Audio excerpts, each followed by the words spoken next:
20 years. And the moment, well, long before the moment I came in to work here, what I noticed is I could get kids really, really excited about turtles, and it only takes about 2 minutes. And I was in a classroom yesterday, just yesterday, with first graders and third graders, and they had some sort of way to keep their kids quiet. It was like 5, 4, 3, 2, 1, and then they said something, and then they all shut up, and it was just completely dead silence. I was like, man, that's impressive. But one time, when the guy's right in the middle of 5, 4, 3, 2, 1, I'm pulling out a snake at the same time, and I was like, sorry, because the kids just roared when I did that. And so it was like the complete opposite of the total silence that I experienced before that. So I was like, you know, I had my very first experience with getting kids very excited about science was my own daughter. She was in preschool at the time, and the preschool teacher was looking for someplace to go. Well, I'm like, well, I'm at Iowa State right down the road. We can, go visit the labs there. And so, just seeing how excited they were to see a horseshoe crab that was like this big, and then turn it upside down and all the legs moving everywhere, and the kids just be fascinated by what that was. And it was like, I like this. This is cool. Getting these kids all excited about science. And so over the years, I've talked to kids that are high schoolers, and I've talked to kids that are preschoolers. And it's funny because, I was talking with this group yesterday, and I'm getting them all excited, and inevitably somebody will come up to me at the end and go, wow, you really teach college? Because you missed your calling. You should have been working with these little first graders. And I go, no, I wouldn't want them all. I'll get them all whipped up in a frenzy, but I'll walk away too. So I'm happy to visit classrooms and get kids excited about science. And I'll tell you about a really cool program that we have going on right now. But people do call me Turtle Man. When I was in college and studying turtle eggs, and I worked with sea turtle eggs. I've worked with snapping turtle eggs and painted turtle eggs, all kinds of eggs. And one of our friends, one of my college friends, said, "Oh, hey, Turtle Man," and they got me a little clock that says Turtle Man on. So that's pretty much stuck. There are lots of people who are called Turtle Man. Like if you Google Turtle Man, you'll find all kinds of people with turtles. But anyhow, so I study the main purpose of most of my work is looking at turtle egg physiology, how water crosses the shell, and answering all kinds of questions about development. And then even looking at a bunch of experiments where we're looking at growth of the animals over the course of the years that follow them being a hatchling and getting to be a couple years old. Now, I switched all of my research. So when I was in graduate school, one of the things that was happening in graduate school was there were a lot of experiments I was doing that ended up with dead turtles. You get they want a dry weight, dry carcass weight. That only means one thing. You were in an oven for a long time when you got totally dried out. So I was like, okay, wait, that's like crazy. Why would I want to, end up with turtles that are dead? So all of the research that I do now looks at ecology and location of turtles and movement and migration patterns. I work with sea turtles. I work with some pond turtles. And so the research I do is I like to look at growth for a couple of years and then releasing all the animals back into the wild. So I like to get things back into the wild. One of the projects that we're working on right now is with painted turtles. I think I have, where's the button there? Oh, that's a little turtle. That's a snapping turtle. That's a common snapping turtle, and that was a pretty interesting turtle. I mean, they're that big. They just are just these enormous dinosaur-looking creatures that we pull out of the ponds. Where's that one? That's in Manassas, Virginia. Oh, wow. So this is just right down the road. And I got another picture of the exact same turtles from McLean. So, Are they fingers? oh yeah. Yeah. But look, I have all my fingers. So I'm doing something right. Okay. So so this was a program that we did last summer. We did so last year. If anybody was here and saw Eric Bubar, the physicist, right? So he's astronomy and space. I'm turtles, so we now do turtles in space. So that's what those t-shirts say. They say turtles in space on them. And so we bring together groups of kids, and so these were all high school kids, and they are, they're holding a snake there. He's pulling up a trap over that way, and here's one of the painted turtles that they pulled out of the trap. So that's actually my nephew and my son. We went out, we're catching these turtles, and you're pulling out these just monsters of snapping turtles. Yes, yes. And then what I did want, the picture I wanted to show you is, this is a red-eared slider. It's called a red-eared slider because it has a little slash of red right there. But I wanted to show this picture because we're working with these hatchling turtles now. These are just pond turtles, regular old hatchling turtles. And the way they get out of their egg is with that little dagger on the front of their nose, called the egg tooth. So when I go and talk to kids, I can have a talk that's at a very high level, college level, all the way down to talking to preschoolers about, just how things are living inside of eggs and whatever. So I start off my talk with talking about eggs. And these are snapping turtle eggs. These snapping turtle eggs are not going to hatch. This actually was a little bit of a challenge to me by my wife. The snapping turtle eggs all have her initials on them. So when you collect eggs, you put letters and numbers on them to keep track of them. So if it's the first female laying an egg, she's A. If it's the first egg out of her, it's A1, and then A2, A3, A4. And so if you go through and you find C7, it's the third turtle, seventh egg. Well, all of these say JR, 1, 2, 3, 4, 5. Because what happened was, anytime I'm in the car, and anytime I see a turtle, I'm stopping. Okay, in fact, it used to be kind of a joke when my kids were in the back seat of the car. We'd be driving down the road, and I'd hit the brake, and they go, "What, a turtle?" Honest to God, out of the back seat of my car, they're saying, "What, a turtle?" So turtles get hit by cars. And when turtles get hit by cars, I stop and I start to collect the eggs, especially if it's a female that gets run over and her eggs are all over the place. So I saw this turtle, and all of these eggs were scattered onto the road. And I thought for sure that they were fresh enough, they were fine, I thought they were going to be fine. And my wife said, "Nope, they're dead. They've been sitting out in this hot sun. There's no way that they're..." So I numbered them all, JR1, JR2. I'm like, I'll show you. All these turtles are going to... They didn't. But my wife was right, so what else is new? Okay. But anyhow, what was really nice about this is, I think there's 23 or so eggs in here. And I put them in this Erlenmeyer flask, and I put some preservative in there. And it is the exact same shape that a turtle lays their nest in. And so the way that they dig their nest is they dig their nest entirely with their back legs. And so they're taking their leg, putting it in the hole, sweeping to the side, pulling it out, and then throwing the sand or the dirt or whatever. And then the other leg does the same thing, and they keep doing that. But they have a very narrow neck, and then they're sweeping the sides. So it actually ends up looking just like an Erlenmeyer flask. So that's what the nest looks like. Then I start to talk about how you get out of this nest. Well, since I spent a lot of time looking at how water transfers into eggs, I know a lot about what's going on with these eggs. And so sometimes I'm talking at this level or this level or this level, and I know my audience. I can look at these kids and I know that they certainly don't want to hear about osmosis or whatever. So there's different things that I can add to different groups. So anyhow, each one of these eggs is going to bring in water during incubation.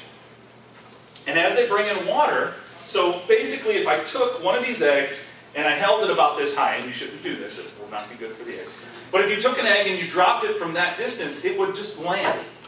And it would just hit the surface. It wouldn't bounce, it wouldn't crack, it wouldn't do anything. They're a flexible shelled eggshell. So they hit the surface, and then they just sit there. Okay? If I let them incubate for about 2 or 3 weeks, and I were to do the same thing, it will bounce like a rubber ball. So they're bringing in water. So they're like a water balloon. Okay? So there's development happening inside. The way the development happens, really cool, is that the turtles, they grow on top of the yolk. So I usually ask the little kids, what's inside of an egg, and we get there. And so you're growing on top of the yolk, and you think, okay, what is yolk? Yolk is food. And so everybody wants to think that turtles somehow eat the yolk. There's no eating going on. It's a lot like the human system, where we have an umbilical cord and food going in through an umbilical cord, except for that umbilical cord-like structure is attached right to the yolk. And so they're just bringing the yolk right into their body and turning it into more turtle. it's actually attached right after the stomach. And so they're building, building, building. Now what's really, really cool about turtles is when they're done incubating, they're not even close to finishing their food. They have food left. And what they end up with, here's a great one. What they end up with, this is a little tiny snapping turtle. What they end up with is something that looks a lot like a belly button. So do you see that? So the shell plates would normally grow together. Might be better if I had, here, this is a hatchling turtle. It's just about a month old. Here's one that is a year old, okay? So you can see that those shell plates are going to grow together, okay? So what looks like an umbilical type cord now is going to totally seal across, okay? So can you see that? That thing that looks like an umbilical cord or a belly button. So turtles have belly buttons and then they go away. So you see that? You guys see? Sorry.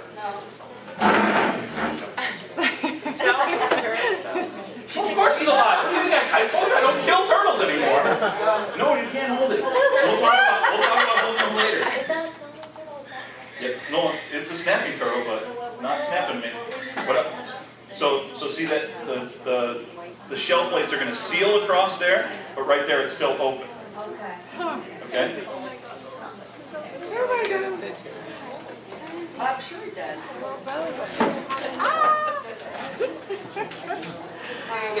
That's it? Crazy. Oh my gosh.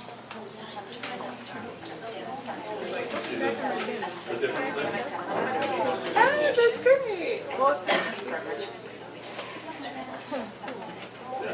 Okay, so they're sitting on top of the yolk as they develop. And as they're sitting on top of the yolk and developing, they'll hatch and they don't even come close to consuming all of that yolk. Why is that? Why is that? Well, what's going to happen is if you're a mom-sized turtle, are you mom-sized? Yes. If you're a mom-sized turtle, you might be this big. Oh my gosh. And so it's a snapping turtle, so it wants to really attack me, and that's fun. But this turtle is laid about 18 eggs, and so this is a little bit smaller than the one that was laying the 23 or so eggs in that other one. But when you're a mom, when you're a turtle this big, you can see that walking out of the water and then walking, I don't know, a mile and then going to lay the eggs. So digging that hole, laying the eggs, and so there she is.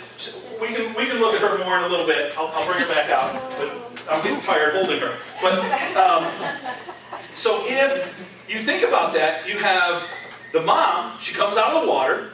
She walks a mile away from the water, lays her eggs, and then you're this little tiny turtle, and you hatch, and you come out and you go, hey, where's the water? I get to walk a mile, and I'm this big, right? So now, do you want to walk a mile when you're this big? You better have a lot of energy resources left. So there's tons and tons and tons. So when these guys hatch out in the lab, I always tell all my lab people, I'm like, you can throw food in there all you want, but the first month, they're not going to eat anything because they have all that yolk reserve that they just pull and internalize. And then they seal over that shell on the bottom, and they're good to go for quite a while. Okay, well, let's go back into the nest for a second before we get out of here. And so we're blowing up things like water balloons in here, right? And so now, if I were to take one of these turtles and dig a hole 1 foot deep, about the depth of a nest, put the turtle down there, and then bury it with sand or dirt, this turtle would die at the bottom of that hole. Now, what's interesting is I could take 100 of these, 100 turtles this size, dig a hole 6 feet deep, I'm about 6 feet tall, put 100 turtles down there and bury the whole hole with 6 feet of dirt and soil, sand, and they all come out. So it's a function of cooperation. So when you're in this nest, it's really important that you leave at the same time as everybody else. So you don't want to be the one turtle stuck 1 foot deep. You want to leave. You've got to time your hatching along with everybody else. You've got to make sure you leave with everybody else. So how do you do that? So I ask my kids, I say, okay, if this guy hatches right here, how does everybody else know? And so they think about it for a little bit, and they think about it for a little bit, and eventually some child will tell me because they feel it. That's what I'm looking for. Because if this pops, it's a water balloon. You're going to take this needle, You're going to poke it into the side of the egg, and that's all you need to do. So when they're developing, head down. Do not lift your head, do not lift your head, do not lift your head. As soon as you lift that head, you put that spike right up against the wall, boom, you pop. So that's all these guys are waiting for. They got their heads down, they're developing, and then you're making a big guess, right? Because when you pop that egg, boy, are you in for a surprise. Because it's like going to the moon. Pull your helmet off. I hope I can breathe. Because that's exactly what these guys got to deal with. They are using a system where they're getting oxygen across a membrane. Now, you pop your egg, and you get to take a breath. And if those lungs don't work, you will die. And you'll notice that a lot of sea turtles, you'll see a lot of sea turtles, if you go to watch somebody excavate a nest, they'll be pulling out eggs upon eggs upon eggs. And sometimes if they lay 150 eggs, you'll see that maybe 20, 30 of them are broken open, but then they didn't do anything. Well, that's because they broke open and went, I'm on Mars, I can't breathe. Whatever it is, some other foreign environment. Their lungs were not developed. They were not ready for that first breath. Okay, so everybody's hatching out. Okay, so one vibration starts to happen, and then everybody goes, uh-oh, I better go also. What would be very interesting to me is what the heck happens if there's an earthquake when turtles are in their nest and they're not quite ready. Right? That's going to cause a vibration. Don't you think, hey, wait a minute, somebody's hatching? I don't know. All right. The next thing that I talk about is if I take this egg, one of these eggs, and I incubate it at 85 degrees Fahrenheit, so 29 degrees Celsius, this turtle turns into a boy turtle. Okay, if I take that exact same egg and I put it at 90 degrees, 31 degrees Celsius, 90 degrees Fahrenheit, if I put it into my incubator, it turns into a girl. So it's just a couple degrees difference and I can get boys or girls. Interesting. Well, what does that mean for these guys? And I usually, again, let the students try to figure out where it's going to be warm and where it's going to be cold in this nest. Of course, your energy, your heat's coming from the sun. We all know if you're walking across a beach on a hot day, if you wiggle your feet down into the sand a little bit, you get to some cooler sand below. So usually I can make that connect with them. So we're warm at the top and cool at the bottom.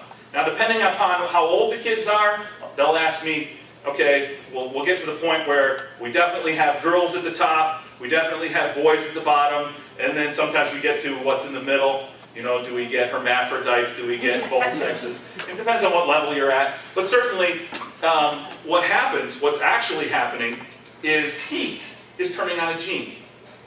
There's a gene that's being turned on and off daily. Because there's a cyclical amount of heat. The sun's shining and then it's dark outside, so it heats up and then it cools down, it heats up and it cools down. So it's the gene is off and then it gets to be turned on, and when it's turned on, it says build oviducts. That's all it says. Build oviducts. So there's gonadal tissue, and there's this oviduct that's trying to get there. And if the oviduct reaches the gonadal tissue, turns into an ovary, and you get a girl. So it's this heat-activated gene.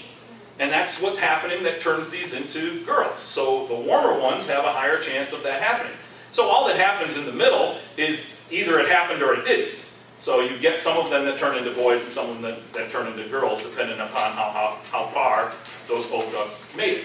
Okay, so then we get the girl turtles at the top and the boy turtles at the bottom. And then if it's a really young classroom, then I let them go to town on this. Because remember, it's a cooperative effort to get out. Which means that cooperation means that girls grab all the sand they can and throw it at the boys. Right? That sounds good. I mean, if you get any little kids, they're like, look at that, how funny. And then I tell them, though, that this doesn't work with humans. When you go out on the playground later today and you throw sand at boys, all they get to is a trip to the principal's office. So I let them know that also. But so the progression, the cooperation is to take this whole group of turtles and bring them up to the surface so they all get out. All right.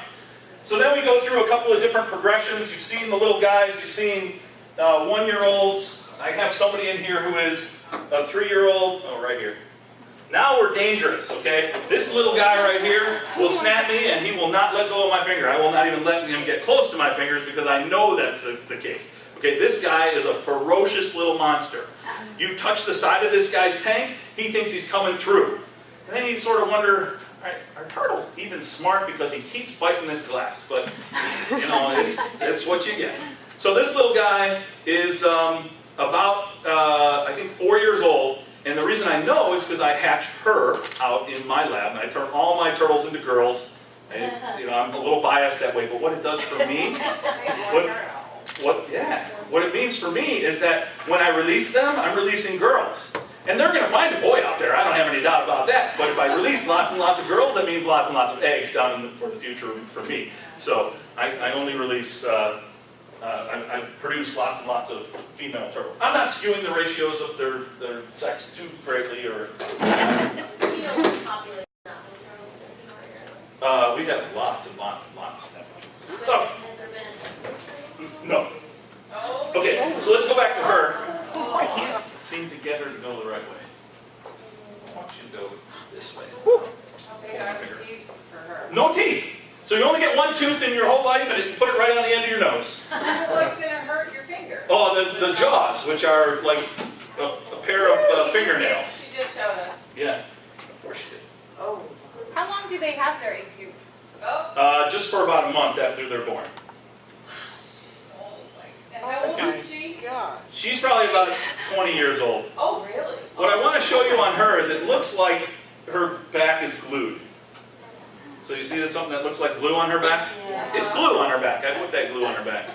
That glue is because she got hit by a car.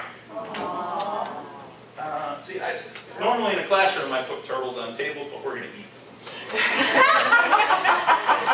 Wait, you have her for 20 years? No. I saw her get run over 5 years ago, and that was when she had that turtle right there. Okay, so driving down the road, and again, turtle got hit by a car. Who's going to stop me? So I pick up that turtle, and it's bleeding from the mouth. I'm like, oh, geez, this is not good. But, so why did I put that turtle away so quick? Come here. What I did then is because it was a turtle crossing the road. So I always ask, why did the turtle cross the road? People tell me to get to the other side. Please, not let me get to the other side. Because it's not a chicken. This is not a chicken. Okay, so anyhow, so why do turtles cross the road? To lay their eggs. And if I see a snapping turtle crossing the road, snapping turtle is not a basking turtle. So there's no reason to come out of the water unless you are a girl. And there's no reason to leave your lake unless it has dried up. So you need a new one. Or you are going to lay your eggs. So if you see snapping turtles crossing the road, you're seeing female snapping turtles cross the road. Alright, so then, bleeding from the mouth, bleeding from the mouth, bleeding from the mouth. Doesn't look good. Okay, so I said, I got two options here. First thing is, does she have eggs? The way you check if a turtle has eggs is you just put your fingers, now she'll get upset if I do this, but you just put your fingers right here. Oh, you're not getting upset, that's nice. But you just put your fingers right here, and you'll feel things that feel like ping pong balls. Eggs! You feel them. You can just feel them right in there. And so, she's got eggs. Not now, she did 5 years ago. I could feel the eggs in her, and I'm like, okay, we got two things that could happen to you. You love me so much, though, because I saved your life. She just doesn't understand. All right. So, I feel the eggs inside of her, and I'm like, okay, your shell is broken. Now I can see what the damage is here. The whole top of your shell has got slightly recessed. You're bleeding from the mouth. So for 2 weeks, she bled from the mouth. I'm like, I'm going to bring her home. If she dies, I know how to butcher a turtle. Not a thing I'm really proud about, but I know how to, I could do it. I could cut a hole in that turtle and get those eggs out. So if she dies, I'll get the eggs out, I'll incubate the eggs, we'll see what happens. If she lives, then I'll inject her with oxytocin, put her into labor, and she'll drop her eggs for me, and I'll incubate her eggs that way. So she ends up living. And so I reset all of her shell. I mean, it wasn't like it was Humpty Dumpty with pieces all over the place. But what happened was it was slightly recessed. So I added this epoxy glue, the same glue that I used to put satellite tags on my hawksbill sea turtles when I'm doing that research. So I had the glue around, and I glued her shell back together. And then she lived. And then she laid 18 eggs. And then she laid 18 eggs, and 9 of them survived. One of her babies is right here. Most of the other ones have been released now. I think 3 of her babies actually still do live in my lab. And that's pretty amazing. Now it's half. Okay? And so it's kind of nice that it turned out that way, because the kids I talk to usually can figure out that it's 50%. Right? That's nice. It's not like there were 11 of them out of 18 and whatever. math won't work for them that way. But, so being 9 out of 18, they can tell me that it's half, and then I ask them how impressed they are by that. Is that a good number? Like if somebody gave you turtle eggs, how many should you be able to turn into little baby turtles? And the answer is, in my lab, it's usually around 90%. So it seems like I fell pretty short here. And then I asked them, when was the last time they went to the grocery store with their mom? And they start looking at me like, why are we talking about the grocery store? And I tell them that I'm sure they're all very helpful, and I'm sure you all help your mom carry the groceries into the house. And I tell them, the next time you do it, say, wait, Mom, hold on a second. Take your carton of eggs, put it by the back tire, and then say, go ahead, Mom. That's what happened to those eggs. Those eggs got hit by a car. 50% hatching success when you get hit by a car. That's pretty impressive. So that shell that's on the top of that turtle is impressive to hold up to being crushed by a tire. It is broken by the tire of the car, but yet its stability is still enough that it is able to protect those eggs inside. I was impressed. All right. So that's that guy, that girl. I usually show them this one too, and this is just so we get an idea of danger for a turtle. This is a taxidermied turtle, turtle with its neck fully extended, which means if I'm picking up my turtles like this, I'm risking my life, because that guy's going to come right around and bite me. They have that nice tail. That's where I always hold those turtles, because they, you don't give them a tail if you're not going to use it. And so that just must mean how dangerous they are, right? There's another way to hold that thing. So taxidermy with the head fully extended. What's also very interesting is if you measure from the back of the shell to the front, and then you measure from the nose to the shell, that's pretty darn equal. You can see that. That is almost straight across. From there to there is the same distance as from the tip of the nose to there. Okay, so I show them this taxidermy turtle, usually when I don't have a bigger turtle with me, but, or I show them heads of turtles. And so these are, you can see that these turtles start to get pretty big, right? So if your head is this big, then your shell is going to get bigger. So these guys can grow to be 50 pounds.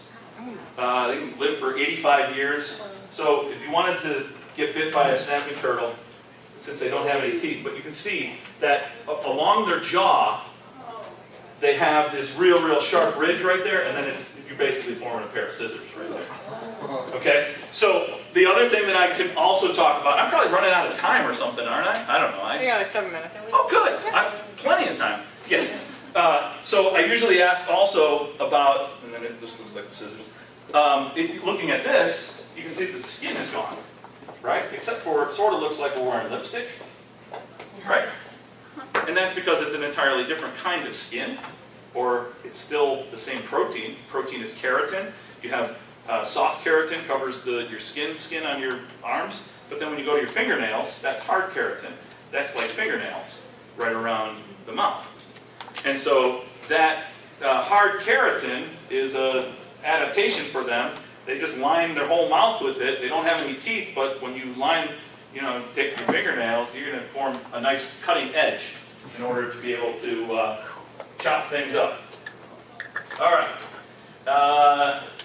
7 minutes. Can I ask a question? Sure, ask a question. The big guys or gals that you saw and you showed the pictures Yeah. of, how do you date them then? Is it their weight? How do you know their age?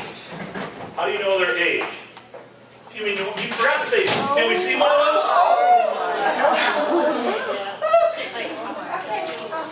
I'm scared, don't I? Are there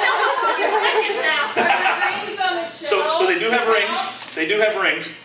They're not exact year markings, but they are. They do give you a pretty good idea of what's going on. Wow, that's cool. So this guy lives in the lab.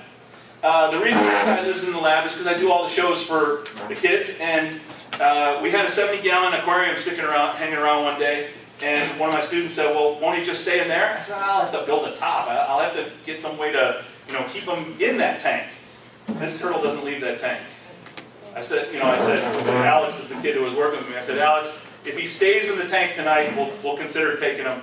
We'll consider keeping him in the lab, and If he crawls out, then he'll call me tomorrow and say, help me catch this turtle. But this turtle gets, this is the most well-fed turtle in the world. He gets chicken, he eats chicken legs. And when he eats chicken legs, I mean he eats chicken legs. The whole bone and everything. And so I've dealt with a lot of, hi, how are you? You want me? That turtle weighs about 30 pounds. How old is that? That turtle's probably about 40 or 50 years old. Oh my god. They can grow to be 85 years old. That's a little turtle compared to this other turtle I'm going to show you. So what do they eat? They mostly graze on things that die. They're great at cleaning up. This is an alligator snapping turtle. An alligator snapping turtle has a wicked, wicked, wicked mouth. And looks like a dinosaur. When you look at the shell of this guy, it looks like a dinosaur. This is a small one. Let me show you the bigger one. Wait. I'll show you. Anything you want to take a picture of, I'll get back out. At the end. Does that sound good? Yes. All right. So you say, I want a picture of XYZ, we'll get it. All right. So I just want to show you. This one is a little bit bigger alligator snapping turtle. So will you open your mouth for me? Please. Oh, put my finger in.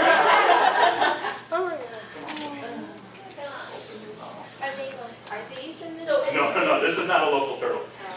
So the alligator snapping turtle can get to be 200 pounds. We're talking an animal that lives 120, 130, 140 years. And we're talking about an animal that is going to be 6 feet long, 200 pounds, and a head that is gigantic when it is a full-grown adult. This turtle is probably about 20, 30 years old. I just got him recently. Somebody said, I have this alligator snapping turtle and I just don't know what to do with him anymore. I said, take him. So do you bring your grant to get a pond to yourself as an area? There you go, right? Get a bunch of areas cordoned off around it. Where'd you say that turtle was? The alligator snapping turtle? Alligator snapping turtle lives mostly in the Mississippi River. Is their highest concentration. There's some in Arkansas, and there's a turtle farm in Oklahoma. I know they have a couple of them there.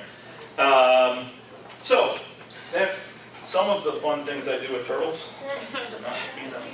Yes? Do you have to have a special permit to be working with the turtles? No. You do? So you have I do. I have a permit. The permit I have is a scientific collector's permit, and that's to go to trap the turtles in the wild. To keep the turtles on campus, I don't need any special permitting, and I should have probably taken a picture of the turtle lab. But the turtle lab has upwards of 200 turtles in it, and we don't need any sort of licensing for that because it does not fall under the cute fuzzy rule. That is, it's not a vertebrate, it's not warm-blooded, it's not a hamster, it's not a mouse, so I don't have to worry about that regulation. So I'm able to keep all the animals on campus without that. because I was looking up to order turtle eggs. And Yeah. there were certain regulations that you had to be an institution for research and Right. such. So is it possible for an educational facility to just order turtle eggs? I go catch my turtles and I get their eggs out of them. I've never ordered a turtle egg, so I don't imagine you need anything special. I don't. But again, I have incubators and I have my turtles lay their eggs and then I go right into that. So the project that we're doing right now is I have students that are looking at a project. Do I have any time left or am I way over? 5 minutes. I have 5 more minutes. Then we got dinner. So it's their call. Of course, they want to hear me talk. But I'll tell you about this project that we're doing. And what we're doing is we're measuring turtles. So we use a caliper, and we set the caliper just behind the head, and then we roll the caliper up until it just touches, and then it tells you how long the turtle is. Now what we do also, so this is happening in my lab, so all the turtles that are in my lab get measured that way. Then we also take the turtle, and the turtle goes on like an index card, and we put a little cup around him so he can't run away. And then we take and we put a quarter next to him, and then you have the number of that turtle in the upper corner. And then from above you take, with a cell phone, a picture of that. And then we compare the measurements with measurements that we can scale based on the quarter size. So then what we do is these turtles go to elementary schools, dropped off 6 turtles at an elementary school yesterday. High school down in Richmond Community High has 18 of our turtles. She was a graduate from here, and I brought down the turtles so that she could work with those. Those students are actually doing the measurements with the calipers also and the pictures. And then we have tanks that we're sending out to individuals who want to babysit these turtles in their classroom over the course of the year. We asked that the person give us a $50 donation. The $50 donation goes to Hawksbill Hope, which is the charity that I founded with some students I took to Belize in 2009. And that's for Hawksbill sea turtle research. But the $50 covers the tank, the rock, the light, the lamp, the whole entire setup. And you get to grow the turtle for a year until the school year runs out. And all you have to do is once a month, you take your turtle out, you put him on his index card with the ring, put a quarter down, snap a cell phone picture and email it to us, and it goes into our database. And so we're keeping track of growing these turtles. We're calling it the Turtle Growth Challenge.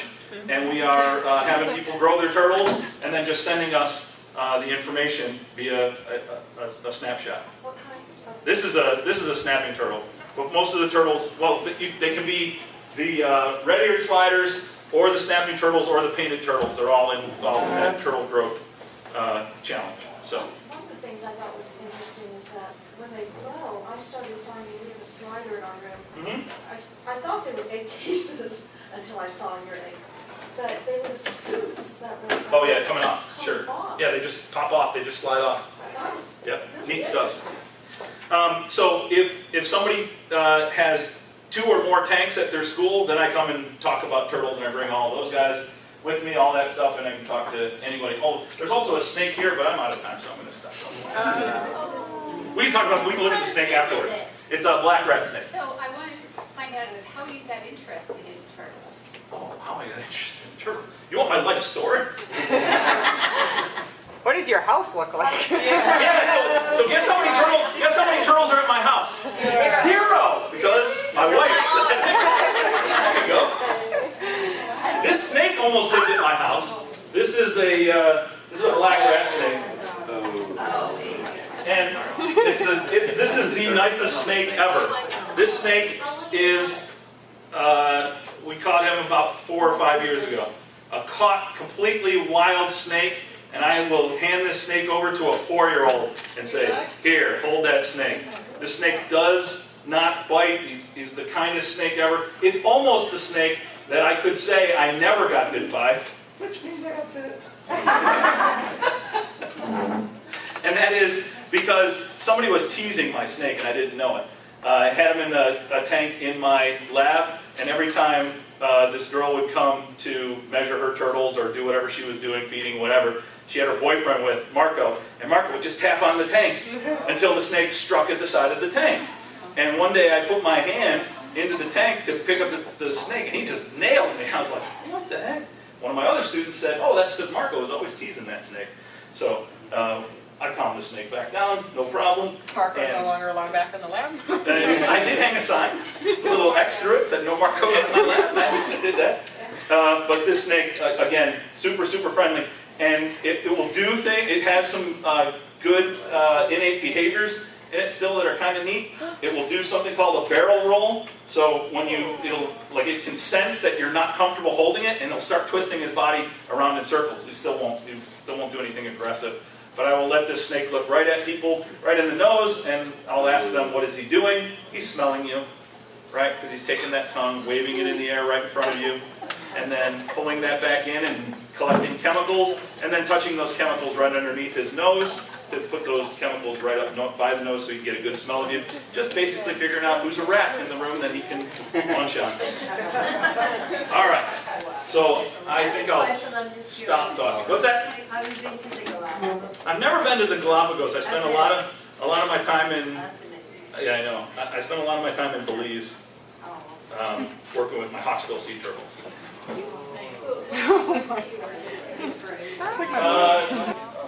So Hawksbill Hope is the group that I work with.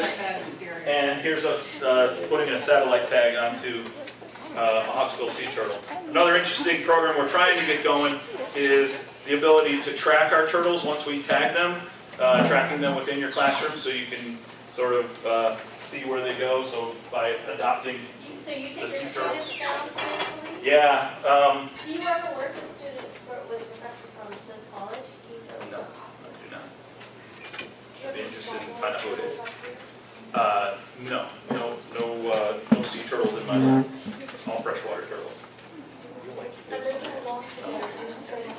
Woohoo! Very true. No, they well, They all have their own tank. Sliders in the tank. Yeah. They sing the tank. yes. And I can mix sliders with painted turtles. I can also mix anybody with snapping turtles. They don't really eat each other. There might be some confusion though, so we don't want Have you ever filmed inside a turtle nest? to. No. I take lots of videos of eggs that are just hatching. But have you ever looked inside? No, nothing inside. Yeah, it would be very interesting. Yeah, cool. Awesome. Thank you. All right. Thanks.